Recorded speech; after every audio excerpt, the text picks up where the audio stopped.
So just a few days ago, the Phoenix Suns lost in the NBA Finals to the Milwaukee Bucks. This was coming off of a playoff run that no one really saw happening, and although they definitely were benefited by injuries, they still had to win games against some pretty good teams. And they did blow a 2-0 lead versus the Bucks, and it's kind of looking like that was Chris Paul's best chance to win the NBA championship. So obviously this was a pretty disappointing end to the season. But something I've been seeing a lot is a lot of false and straight up disrespectful narrative surrounding the Phoenix Suns this season and some of like their players and things like that. And even though I wanted the Bucks to win this series, I feel like I need to address some of these narratives. So in today's video, I'll be talking about 3 narratives I've heard about the Phoenix Suns that simply aren't true. But before we get into the video, I just want to say I noticed a lot of you guys have been watching my videos. Yeah, you're not subscribed. And I just want to say I'd honestly appreciate it if you could just subscribe to my channel. And anyways, I'd appreciate you for watching it. Also drop a like on this video to help my channel grow, and subscribe to my channel, of course, if you want daily NBA content and if you want to help me reach my goal of 1,500 subscribers. Also drop a comment on this video, start a conversation with me, as I do respond to all of my comments. And play that intro.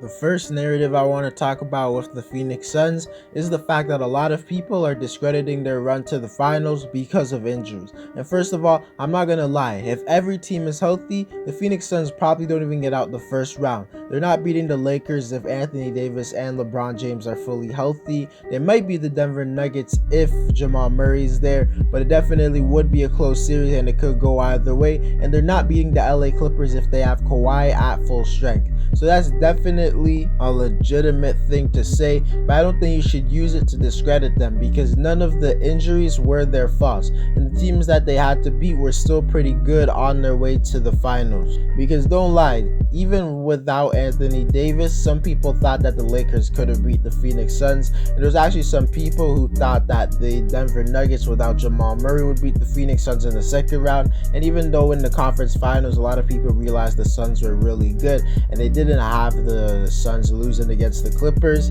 still there were some people who were saying how the Clippers could probably beat the Suns and things like that. So the Suns weren't really favored in every single series before the finals. And even in this year's finals, although they were predicted to win it by most people, we can't act like this Milwaukee Bucks team was not a formidable foe. This Bucks team is a team that in the past won over 65 games, and they also improved over this offseason by adding an all-star level player in Drew Holiday along with some depth. So this was definitely a tough series for them, and I was in the minority of people who thought that Milwaukee would win as long as Giannis was healthy. But honestly, I feel like instead of hating on the Suns blowing the lead and things like that and discrediting the run, people should just be praising them, because no one before the season and no one before the finals, no one before the playoffs had the Suns going all the way to the finals, unless you're a Suns fan. And don't forget, it was only like 2 years ago where this team was a 19-win team and they were the worst team in the NBA. So seeing them rise from not making the playoffs, being the worst team,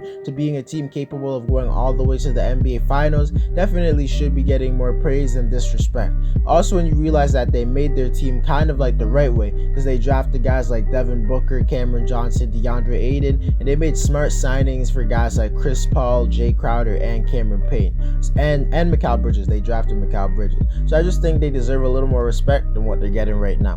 The second narrative that's surrounding the Phoenix Suns that I think is invalid is the fact that I hear a lot of people saying that Devin Booker sold and how he choked in the NBA Finals. And I'm not gonna lie, over the course of this whole postseason, an underrated thing about Devin Booker is that he's been inconsistent. People were acting like he played great every single game, and then it was just in like the finals where people actually realized that he was playing at an inconsistent level. But at the same time, you have to realize Devin Booker is like 24 years old. This was his first time in the postseason, and he absolutely balled out and played good enough to lead his team all the way to the NBA Finals. So he should be getting more credit than disrespect, but it's the opposite right now.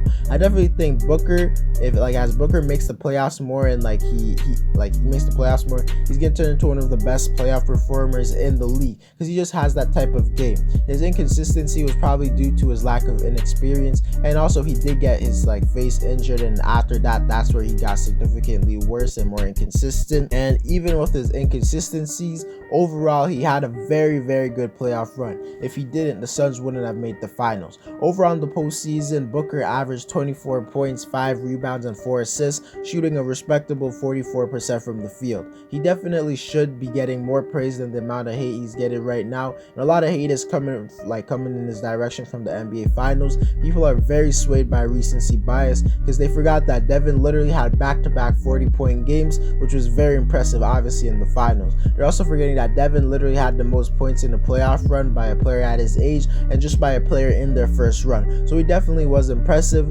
Also in the NBA Finals as a whole, he averaged 28 points, shooting 45% from the field. He obviously had some bad and embarrassing games, and he had some unclutch moments where he turned the ball over and missed shots. But I don't think you can flat out say he choked when he literally played good most of the time. And this was his first playoff run. I know probably by the start of next season, everyone will forget about it and give Booker his praise and things like that. But I'm not even a Suns fan, but it's kind of annoying seeing Booker get slandered so much. The third dumb narrative surrounding the Phoenix Suns after the NBA Finals is people saying that Chris Paul choked. And it's kind of the same thing with Devin Booker. Paul specifically in the NBA Finals was very inconsistent. I'm not going to lie. But overall in the postseason, Paul was absolutely amazing. He had some of the best games ever in his career. For example, in that game versus the Clippers in the closeout game 6, he had 40 points. Versus Denver in that closeout game, we had 37 points or something like that. Please don't let this run from Chris Paul go under the radar because he played absolutely fantastic. He might have not ended it in the perfect way, but as a whole, he was terrific in this whole postseason, as he averaged 19 points and 8 assists, shooting over 50% from the field and 44% from 3. If I'm being honest, you cannot ask Chris Paul to play much better than that. And although most of his scrutiny has come in the finals, he actually played very well in the finals. He had his best series in the finals. He had some bad games, but overall he was pretty good, as he did average 22 points and 8 rebounds, shooting 55% from the field and 50% from 3.